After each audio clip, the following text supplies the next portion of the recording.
mais uma vez. Estamos aqui para a gente trabalhar um pouquinho as nossas aulas. Bom, agora a gente vai dar continuidade ao contexto de fluxo de energia dentro dos ecossistemas. No caso, o que nós chamamos de ciclos biogeoquímicos ou ciclos da matéria. Eu sou o professor Vilmar, estou aqui mais uma vez para auxiliar todos vocês nesse período de pandemia. Vamos lá. Não se esqueçam, curtem, comentem e compartilhem esse vídeo e se inscrevam no meu canal.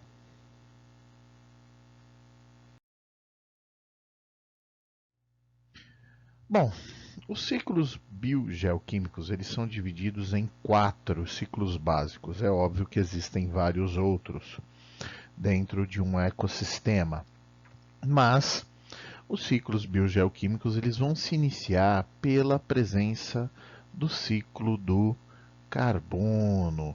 Então, a gente tem que entender que o ciclo do carbono ele é importantíssimo para a manutenção do clima do nosso planeta. Nós vamos aí trabalhar com o efeito estufa, aquecimento global, e ele influencia diretamente na emissão de gases, né, principalmente o gás carbônico e o gás metano, para a atmosfera. Vamos lá. As cadeias de carbono, né, elas formam moléculas de açúcar. Essas moléculas de açúcar elas vão ser formadas através da fotossíntese. Então, a absorção do gás carbônico, né, do CO2, vou colocar aqui ó, CO2 para vocês, atmosférico, a gente chama de fixação do carbono ou sequestro de carbono. Por quem?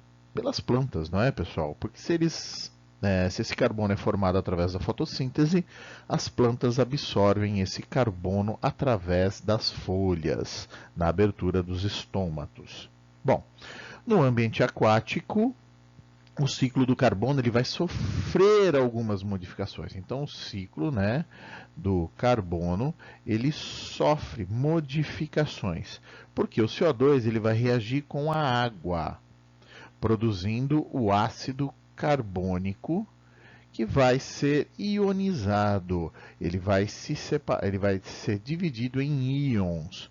No caso, o bicarbonato e o carbonato.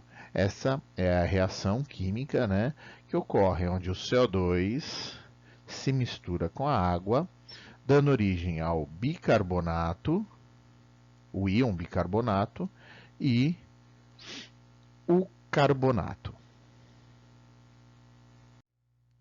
Esse daqui, pessoal, é o ciclo do carbono, né, essa ilustração.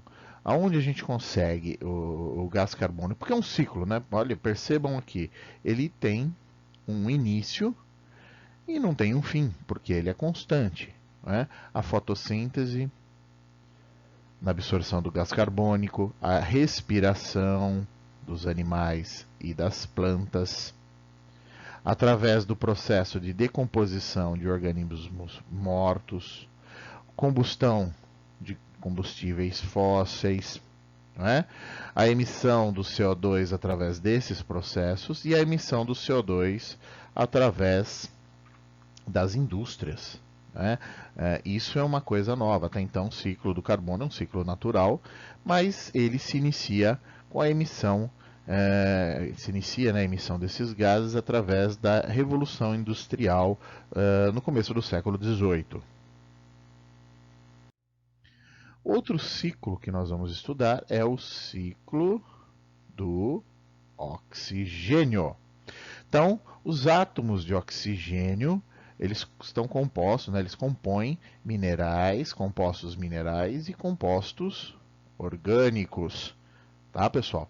Então, esse oxigênio ele se encontra livre aonde? Na atmosfera. Né? O oxigênio também é utilizado na combustão e na respiração. Os animais aeróbios que precisam de oxigênio para produzir energia através da respiração celular. Um próximo assunto aí que nós vamos estar discutindo. O oxigênio atmosférico ele vai compor 21% dessa atmosfera. Na estratosfera, pessoal, nós temos uma junção desses átomos de oxigênio para formar o ozônio, o gás O3, o ozônio. O que o ozônio é importante para a gente? Ele é importante porque ele evita a entrada, né? Ele protege o planeta da entrada excessiva dos raios ultravioleta. Esses raios ultravioleta eles vêm do Sol, né? E atingem o nosso planeta. E aí ele cria nessa estratosfera a chamada camada de ozônio, essa camada protetora. Aqui, pessoal, o ciclo do oxigênio. Ele é bem simples se a gente for parar para pensar. Ele vai iniciar com respiração de animais e plantas, né? Respiram oxigênio. Esses animais e plantas, né, vão absorver esse oxigênio atmosférico. Esse oxigênio, ele também é liberado pela fotossíntese, né? Lembra lá do ciclo do carbono? Gás carbônico, ele vai ser utilizado pelas plantas e as plantas vão liberar esse oxigênio através da fotossíntese. E isso cria um ciclo, né? Um ciclo muito importante. O outro ciclo, o terceiro ciclo, é o conhecido ciclo da água. A água ela compõe cerca de 71% da superfície do nosso planeta, em estado líquido, pessoal. A água ela tem essa propriedade aqui no nosso planeta para estar no estado líquido. Bom, a energia solar ela vai desempenhar o quê? Papel fundamental no ciclo da água, ou também conhecido como ciclo hidrológico.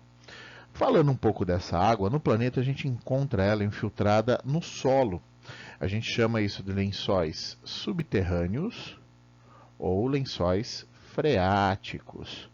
E também reservatórios subterrâneos, né, que a gente chama de aquíferos. O Brasil ele tem o maior aquífero do mundo, que é o aquífero Guarani.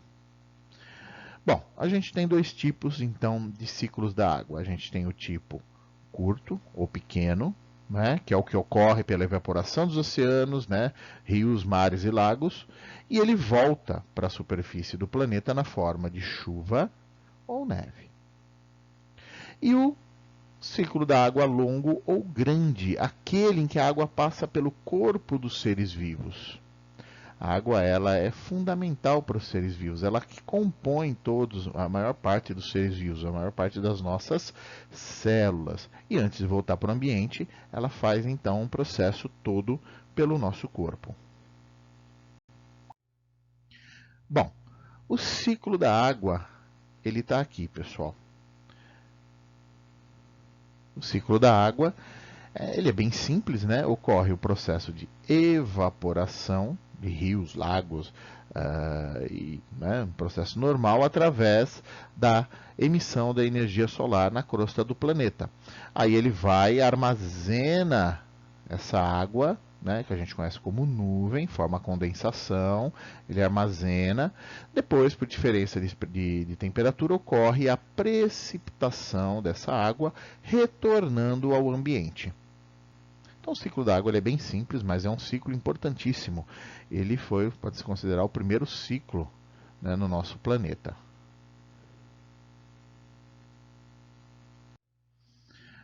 O último ciclo que nós vamos ver nessa aula é o ciclo do nitrogênio. Ele é bem mais complexo do que a gente imagina, pessoal.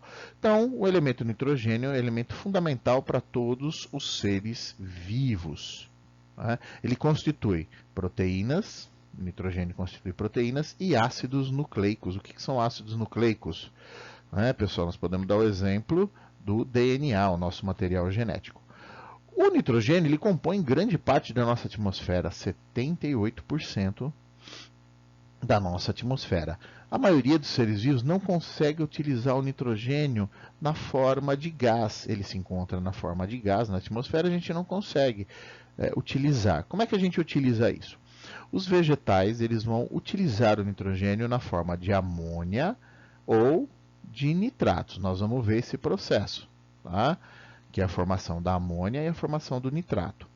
E os animais eles vão pegar isso nos aminoácidos. Os aminoácidos são as substâncias que compõem todas as proteínas. Então a gente vai acabar utilizando isso nas proteínas. Vamos ver o ciclo então? Aqui, pessoal, ciclo do nitrogênio. Bom, nós temos dois processos, como eu falei para vocês, e esse ciclo ele vai acontecer nas plantas. Depois, os animais eles acabam assimilando isso através da própria alimentação. Nós temos o processo que a gente chama de fixação do nitrogênio nas raízes, ó, nas raízes das plantas. Essa assimilação ela vai acontecer com auxílio de bactérias que nós chamamos de fixadoras de nitrogênio. E aí, nós vamos ter a amonificação. Então, essas bactérias, né, fixadoras de nitrogênio, elas estão aqui presentes nas raízes. Existem essas bactérias fixadoras também no solo, porque é isso que vai fazer com que ocorra o processo, né, através da utilização do nitrogênio da atmosfera, ocorra o processo de amonificação, transformação em amônia, e as plantas vão conseguir absorver essa amônia, e também existem bactérias chamadas nitrificantes.